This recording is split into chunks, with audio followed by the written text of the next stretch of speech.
Hello everyone, welcome to my channel. I am Paniksha Bhardwaj. तो आज के लेक्चर में हम क्लास 8 की एसएसटी के पॉलिटिकल साइंस का chapter number 8 that is confronting marginalisation. तो इससे पहले वाला जो चैप्टर था आपका दैट इज़ चैप्टर नंबर 7, जिसमें हमने अंडरस्टैंडिंग मार्जिनलाइजेशन के बारे में पढ़ा था। आई यू कैन से दैट कि मार्जिनलाइजेशन क्या होता है उसके बारे में समझा था।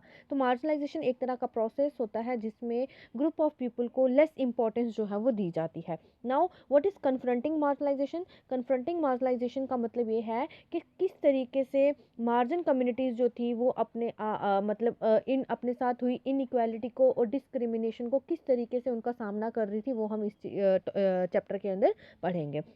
तो चलिए स्टार्ट करते हैं। यहाँ पे आपको ओवरव्यू दिया हुआ है। तो यहाँ पे बोला गया कि प्रीवियस चैप्टर के अंदर आपने 2 डिफरेंट ग्रुप्स के बारे में पढ़ा था और उनके एक्सपीरियंसेस के बारे में पढ़ा था कि किस तरीके से वो ग्रुप्स जो थे वो इनइक्वालिटी और डिस्क्रिमिनेशन को फेस कर रहे थे। इनइक्वालिटी का मतलब हो गया असमानताएं और डिस्क्रिमिनेशन का मतलब हो गया भेदभाव। दो ग्रुप्स जो थे उनको बहुत सारी तरह की डिस्क्रिमिनेशन और इनइक्वालिटी जो थी वो एक्सपीरियंस करनी पड़ रही थी। दो powerless such groups have fought, protested and struggled against being excluded or dominated by others। तो उनके पास किसी तरह की पावर्स नहीं थी, तो पावर्स ना होने के बाद भी ये लोग बहुत अच्छे से लड़े, प्रोटेस्ट वगैरह किया, स्ट्रगल किया इन्होंने और अपने आप को एक्सक्लूड या फिर डोमिनेट होने से बचा लिया। ठीक है, एक्सक्लूड मैंने बता दिया था क्या होता है। जब लोग क्या करते हैं, किसी को कम इम्पोर्टेंस देते हैं या फिर उसके साथ वैसा ट्रीट नहीं करते जैसे वो हायर कम्युनिटी के लोगों के साथ ट्रीट कर रहे होते, तो वो जो पर्सन होता है उसको सोसाइटी से अलग सा महसूस होने लगता है। उसको बोला जाता है एक्सक्लूजन या एक्सक्लूडेड। अब वो लोग जो हैं इस सिचुएशन से, ये इनडिस्क्रिमिनेशन इनइक्वालिटी की सिचुएशन से इन्होंने अपने आप को ओवरकम किया। कैसे? बहुत सारी स्ट्रेटजीज़ को अडॉप्ट करके। और इनकी हिस्ट्री जो है वो बहुत काफ़ी लंबे समय से चल रही है और इन्होंने अपने आप को क्या किया है, इन सब चीज़ों से ओवरकम बाहर निकाला है। जैसे सोलेस रिलीजियस सोलेस मतलब धार्मिक धीरज रख कर उसके बाद लड़ाइयाँ लड़ी, आर्म्ड स्ट्रगल किया, इन्होंने अपने आप को इम्प्रूव किया, एजुकेशन लिया, अपना इकोनॉमिक अपलिफ्टमेंट किया। हर वो चीज़ इन्होंने की जिससे ये अपने आप को जो है वो मार्जिनलाइज्ड होने से बचा सके।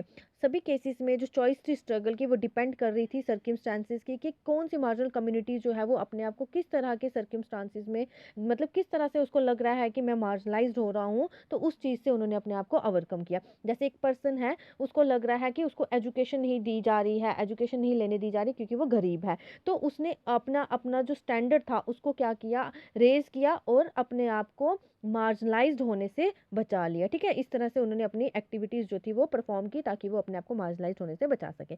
इस चैप्टर के अंदर हम और ये पढ़ेंगे कि किस तरीके से ग्रुप और इंडिविजुअल जो हैं वो एग्जिस्टिंग इनइक्वालिटीज़ से अपने आप को क्या कर रहे हैं, बचा रहे हैं। जैसे आदिवासी हो गए, दलित्स हो गए, मुस्लिम्स होगी, वुमेन्स होगी और दूसरे मार्जिनल ग्रुप्स हो गए, वो आर्ग्यू कर रहे हैं। वो बस उनका एक ही कहना था कि भाई हम भी डेमोक्रेटिक कंट्री के सिटीजन्स हैं, हमारे पास भी इक्वल राइट्स हैं जो, और हमारे भी उन इक्वल राइट्स की रिस्पेक्ट की जानी चाहिए। दैट मीन्स जैसे अधिकार दूसरे लोगों को मिल रहे हैं, दूसरे पर्सन्स को मिल रहे हैं, सेम राइट्स जो हैं वो आदिवासी, दलित, मुस्लिम्स, वुमेन्स और दूसरे मार्जिनल ग्रुप्स को भी मिलने चाहिए। क्यों? क्योंकि हम एक डेमोक्रेटिक कंट्री के अंदर रहते हैं और हमारे पास भी इन सब अधिकारों को जीने का या इनको अवेल करने का हमारे पास भी हक है। बहुत सारे जो हैं इनमें से वो ये बताते हैं, many among them look up to the constitution to address their concerns. और बहुत सारे जो हैं, जब उनको ऐसा लगता है कि उनके राइट्स उनको नहीं दिए जा रहे, तो वो उनको कॉन्स्टिट्यूशन का सहारा लेके वो अपने आप को इन सब चीज़ों से बाहर निकालते हैं। इस चैप्टर के अंदर वाई वी विल सी, हम ये देखेंगे कि किस तरह से जो कॉन्स्टिट्यूशन है इंडिया का वो मार्जिनलाइज्ड ग्रुप्स को उनके स्ट्रगल्स में हेल्प कर रहा है ताकि वो अपने आप को मार्जिनलाइज होने से बचा सके। As a part of this we will look at how rights are translated into laws to protect groups from continued exploitation and we will also look at the government's efforts to formulate policies to promote the access of these groups to the development. और इस chapter के अंदर हम ये भी देखेंगे कि किस तरीके से ये फंडामेंटल राइट्स जो है वो लॉज में तब्दील किए गए ताकि लोगों को एक्सप्लॉयट होने से बचाया जा सके। और हम ये भी देखेंगे कि हमारी गवर्नमेंट जो है उसने क्या क्या एफर्ट्स लगाए, कौन कौन सी नई नई पॉलिसीज़ जो थी वो फॉर्मुलेट की ताकि इन ग्रुप्स ऑफ पीपल को डेवलप होने से रोका ना जा सके और इनकी डेवलपमेंट को प्रमोट किया जा सके। ठीक है, ये था ओवरव्यू। अब हम स्टार्ट करते हैं। फर्स्ट आता है इन्वोकिंग फंडामेंटल राइट। तो फंडामेंटल राइट्स जो है वो किस तरीके से इन ग्रुप्स को जो है वो मार्जिनलाइज होने से बचा रहे थे। तो कॉन्स्टिट्यूशन, जैसे कि आपने चैप्टर फर्स्ट में पढ़ा था कि कॉन्स्टिट्यूशन जो है वो हमें बहुत सारे राइट्स जो है वो प्रोवाइड करता है, और कॉन्स्टिट्यूशन जो है वही हमारी सोसाइटी को बनाता है और वही हमारी सोसाइटी को डेमोक्रेटिक भी बनाता है। They are defined in and through the list of fundamental rights that are an important part of constitution. और फंडामेंटल कॉन्स्टिट्यूशन के अंदर फंडामेंटल राइट्स की लिस्ट दी गई है जो कि बहुत ही इंपॉर्टेंट पार्ट है किसका, कॉन्स्टिट्यूशन का। और उसी कॉन्स्टिट्यूशन के फंडामेंटल राइट्स के से हमें बहुत सारी इंपॉर्टेंट इन्फॉर्मेशन के बारे में भी पता चलता है। ये राइट्स जो हैं, जो कि कॉन्स्टिट्यूशन के अंदर फंडामेंटल राइट्स दिए गए हैं, वो राइट्स जो हैं वो सभी इंडियंस को इक्वली दिए गए हैं। अब ये नहीं बोला गया कि अमीर है वही उन राइट्स को जो है वो अवेल कर सकता है। मतलब कंट्री का कोई भी सिटीजन, अमीर हो, गरीब हो, काला हो, गोरा हो, हर एक पर्सन के पास इक्वल राइट्स को एसेस करने का जो है वो राइट दिया गया है। और मार्जिनलाइज का अगर हम कंसर्न देखें, they have drawn on these rights in two ways. Marginalise communities ने इन राइट्स को दो तरीकों से लिया। पहला, by insisting on their fundamental rights they have force the government to recognise the injustice done to them. पहला ये है कि इन्होंने गवर्नमेंट को क्या किया, इंसिस्ट किया। सबसे पहले इन्हीं फंडामेंटल राइट्स के थ्रू इन्होंने गवर्नमेंट को ये बोला, फोर्स किया कि भाई जो हमारे साथ इनजस्टिस हो रहा है पहले तो आप उनको देखें, उनके लिए कुछ करें, हमारे साथ इनजस्टिस ना हो। दूसरा क्या है, उन्होंने गवर्नमेंट को इंसिस्ट किया कि वो ऐसे लॉज बनाए ताकि इनजस्टिस जो हमारे साथ हो रहा है उसको रोका जा सके। कुछ जगहों पे ये देखा गया है कि जो स्ट्रगल है मार्जिनलाइज्ड का या मार्जिनलाइज्ड कम्युनिटीज़ का, वो गवर्नमेंट को इस तरीके से मतलब फोर्स कर रहा है कि गवर्नमेंट जो है वो न्यू न्यू लॉज जो है वो फ्रेम करे ताकि जो फंडामेंटल राइट्स का स्पिरिट है वो ध्यान में रखा जा सके। मतलब जो राइट्स हर एक पर्सन को इक्वली दिए गए हैं उसको हर एक पर्सन को इक्वली जो है वो उसके साथ क्या कर सके, ट्रीट किया जा सके। अब यहाँ पे कुछ आर्टिकल्स के बारे में आपको बताया है। आर्टिकल 17 जो है कॉन्स्टिट्यूशन का, वो ये बोलता है कि अनटचेबिलिटी जो है वो पूरी तरह से अबॉलिश कर दी गई है। अनटचेबिलिटी का मतलब यहाँ पे ये है कि जो छुआछात बोलते हैं ना कि वो छोटी जात का है, वो मेरे साथ उसने मेरे को छू लिया तो मैं मतलब क्या हो गया हूँ, अपवित्र हो गया हूँ। ठीक है, तो ये जो अनटचेबिलिटी का कंसेप्ट था, ये आर्टिकल 17 जो है कॉन्स्टिट्यूशन का, वो हमें ये बोलता है कि अनटचेबिलिटी जो है वो पूरी तरह से अबॉलिश हो गई है, ख़त्म हो गई है। इसका ये मतलब है कि कोई भी पर्सन जो है वो दलित्स को पढ़ने से नहीं रोक सकता है, उनको टेम्पल्स में जाने से नहीं रोक सकता है, पब्लिक फैसिलिटीज़ को यूज़ करने से नहीं रोक सकता है। पब्लिक फैसिलिटीज़ के बारे में भी हम पढ़ चुके हैं, ऐसी फैसिलिटीज़ जो हमारी गवर्नमेंट हमें क्या करती है, प्रोवाइड करती है। इसका ये भी मतलब है कि अगर कहीं पे अनटचेबिलिटी जो है वो प्रैक्टिस की जा रही है तो वो प्रैक्टिस जो है वो टॉलरेट नहीं की जाएगी डेमोक्रेटिक गवर्नमेंट के द्वारा। इनफैक्ट अनटचेबिलिटी जहाँ पे होगी या कोई अगर अनटचेबिलिटी को परफॉर्म करता है तो उसके अगेंस्ट जो है वो मतलब केस किया जा सकता है और उसको पुनिशेबल सज़ा जो है वो सुनाई जा सकती है। और ये अनटचेबिलिटी जो है वो अभी एक पुनिशेबल क्राइम है, मतलब एक सज़ा सुनाने लायक जो है वो क्या बोलेंगे, क्राइम है। अब बहुत सारे और सेक्शंस है कॉन्स्टिट्यूशन के जो हमें हेल्प करते हैं और अनटचेबिलिटी को रोकने से, जैसे कि आर्टिकल 15 जो है वो कॉन्स्टिट्यूशन का, वो हमें ये बोलता है कि कोई भी सिटीजन जो है इंडिया का, उसके साथ भेदभाव नहीं किया जाएगा धर्म के नाम पे, रेस के नाम पे, जाति के नाम पे, सेक्स के नाम पे, बर्थ के नाम पे। जैसे कि आपने क्लास 7th की बुक में भी पढ़ा होगा इन द चैप्टर देखिए यहाँ पे in the chapter on equality. तो आपने तो नहीं पढ़ा होगा क्योंकि आपका मतलब बहुत सारे बच्चों ने पढ़ा भी होगा सीबीएसई का जिनका होगा। तो यहाँ पे ये बोला जा रहा है कि आर्टिकल 15 जो है कॉन्स्टिट्यूशन का, वो हमें ये बोलता है कि कोई भी सिटीजन जो है इंडिया का, उसके साथ भेदभाव नहीं किया जाएगा किसी इन सब चीज़ों के बेसिस पे। This has been used by Dalit to seek equality where it has been denied to them. और इसी चीज़ की वजह से दलित जो हैं उनको एक समानता मिली है जहाँ पे पहले उनको इक्वालिटी नहीं दी जा रही थी। दलित जो हैं, यहाँ पे टर्म दलित का मतलब क्या है, ब्रोकन, टूटा हुआ, which is use deliberately and actively by groups to highlight the centuries of discrimination they have experienced within the caste system. जब कास्ट सिस्टम बहुत ज़्यादा मतलब एग्जिस्टेंस में था ना, तो उस समय पे दलित जो थे इनके साथ बहुत ही गंदा व्यवहार किया जाता था, इनके साथ डिस्क्रिमिनेशन की जाती थी, भेदभाव किया जाता था हर एक चीज़ में। तो ये दलित जो है ये क्या किया करता है, ये एक इशू को हाईलाइट करता है और वो इशू क्या है, डिस्क्रिमिनेशन का, जो कि कास्ट सिस्टम के अंदर देखा गया है। नेक्स्ट आपका आ जाता है, आगे क्या बोला जा रहा है, देखिए दलित जो है वो can invoke or draw on a fundamental rights in situations where they feel that they have been treated badly by some individual or community or even by the government. Dalit जो है वो इन फंडामेंटल राइट्स का use करके वो ये मतलब अपने हक के लिए वो लड़ सकते हैं जब कभी उन्हें ये लगे कि कोई पर्सन या कोई कम्युनिटी के लोग या फिर इवन गवर्नमेंट जो उनके साथ गलत व्यवहार कर रही है, तो दलित जो हैं वो अपने लिए आवाज़ उठा सकते हैं। और ये गवर्नमेंट की अटेंशन जो है इंडियन कॉन्स्टिट्यूशन के थ्रू ये डिमांड कर सकते हैं कि भाई हमारे साथ इन्होंने ये गलत किया है, इन्होंने हमारे साथ ऐसे व्यवहार किया है, आप हमें इसके लिए न्याय दीजिए। ठीक है। उसी तरह से और भी बहुत सारे मिनॉरिटी ग्रुप्स होते हैं। मिनॉरिटी ग्रुप्स वो होते हैं जिनकी स्ट्रेंथ जो है वो कम होती है। जैसे मैं अगर इंडिया की बात करूँ तो यहाँ पे मेजॉरिटी ग्रुप कौन सा है? हिंदू। ठीक है, जो हिंदुइज्म है ना यहाँ पे बहुत ज़्यादा है। बाकी जैसे मुस्लिम्स हो गए, सिख हो गए, ईसाई हो गए, पारसी हो गए, जैनिज्म हो गए, जैन्स हो गए, ये सारे लोग जो हैं ये मिनॉरिटी ग्रुप में आ जाते हैं। तो यहाँ पे क्या बोला जा रहा है, मिनॉरिटी ग्रुप्स जो हैं वो भी फंडामेंटल राइट जो है हमारे कॉन्स्टिट्यूशन ने प्रोवाइड किए हैं वो भी उन यूज़ कर सकते हैं। उनको भी बहुत सारे बोल सकते हैं बहुत सारे राइट्स जो हैं मिनॉरिटी ग्रुप्स को दिए गए हैं हमारे कॉन्स्टिट्यूशन के द्वारा।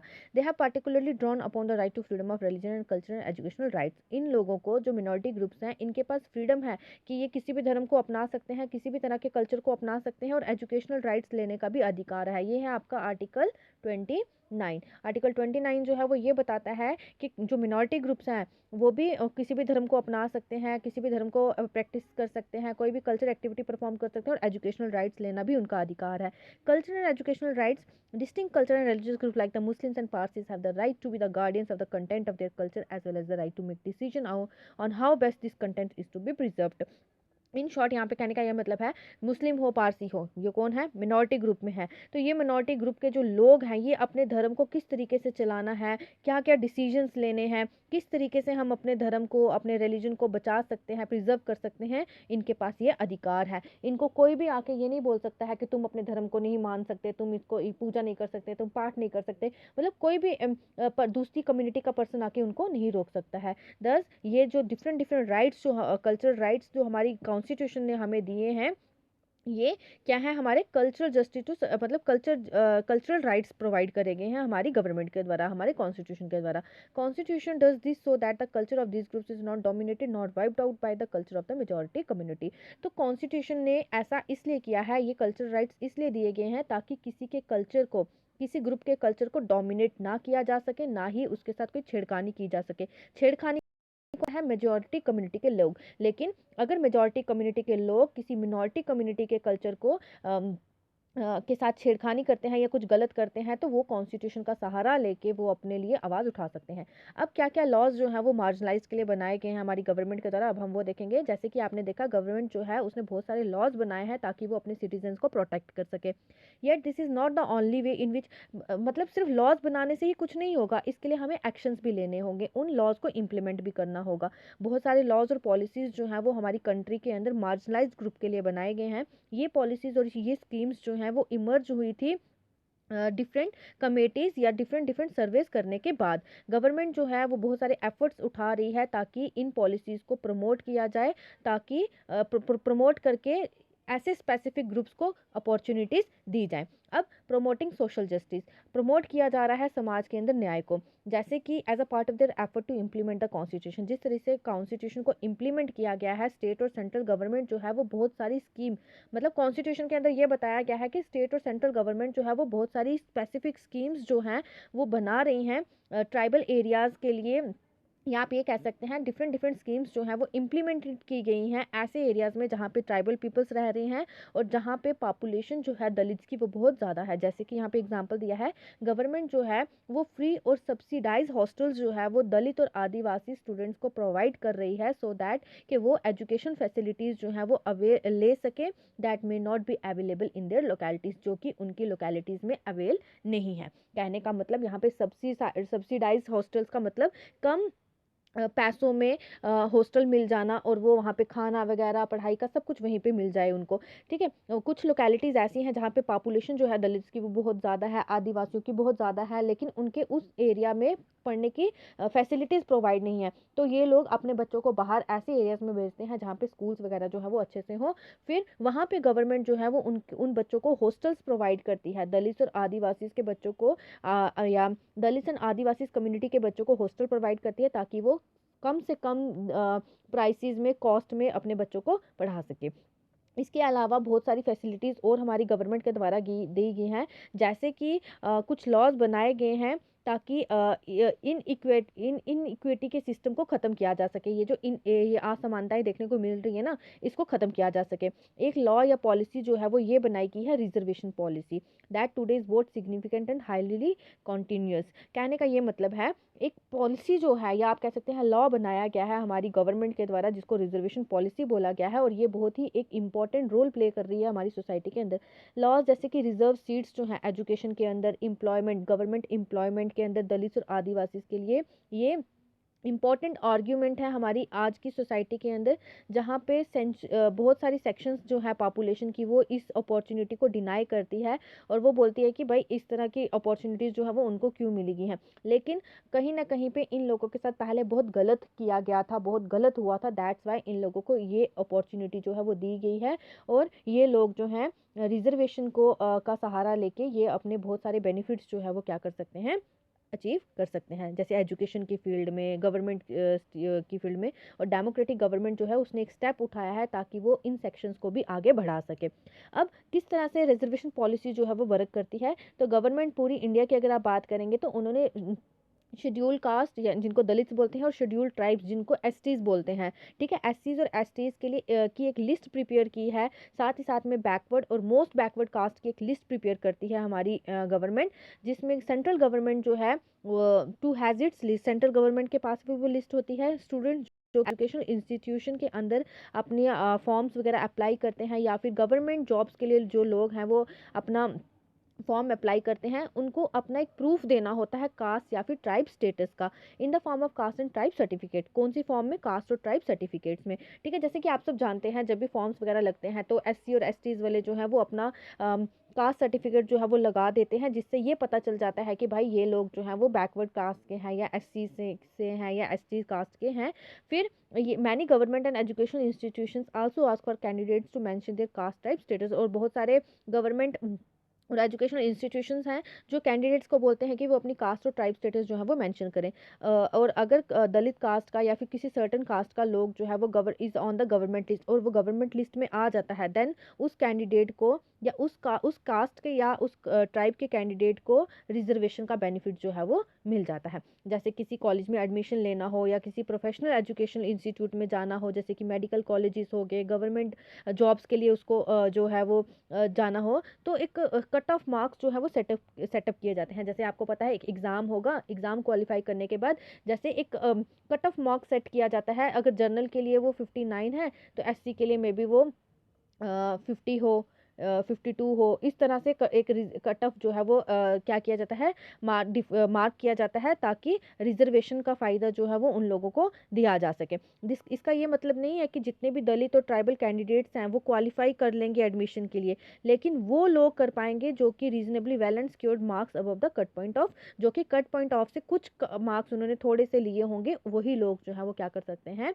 उस एडमिशन के लिए वो मतलब क्वालिफाई हो सकते हैं, ठीक है। अब ये नहीं है बहुत मतलब 10 दलित ने फॉर्म लगाया तो 10 के मार्क्स 2 हैं, और जनरल वालों के 15 मार्क्स हैं, तो ये 2 वाले उठा लेंगे, ये 10 के 10 उठा लेंगे, ऐसा नहीं है, ठीक है। कट ऑफ मार्क्स जितना जाएगा, अगर कट ऑफ मार्क्स 8 है तो जिसके 8 मार्क्स हैं, अगर वो कैटेगरी में भी है, अगर उसके 8 मार्क्स हैं तभी वो जॉब ले सकता है। अगर 8 से मतलब 7 हो जाएं, 6 हो जाएं, इतने मार्क्स होने चाहिए तभी वो कैटेगरी का फ़ायदा उठा सकता है।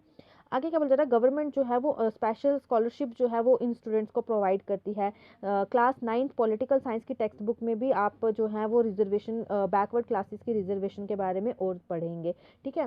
तो आज हम इतना ही रखते हैं। कल वाला जो ये टॉपिक है आपका protecting the rights of Dalit and Adivasi से हम नेक्स्ट टॉपिक लेक्चर में देखेंगे। यहाँ तक कोई डाउट होगा तो पूछ लीजिएगा, और अगर वीडियो अच्छा लगा हो तो लाइक करिएगा, दोस्तों के साथ शेयर करिएगा, एंड चैनल को सब्सक्राइब करना ना भूलिएगा। Thank you and have a good day.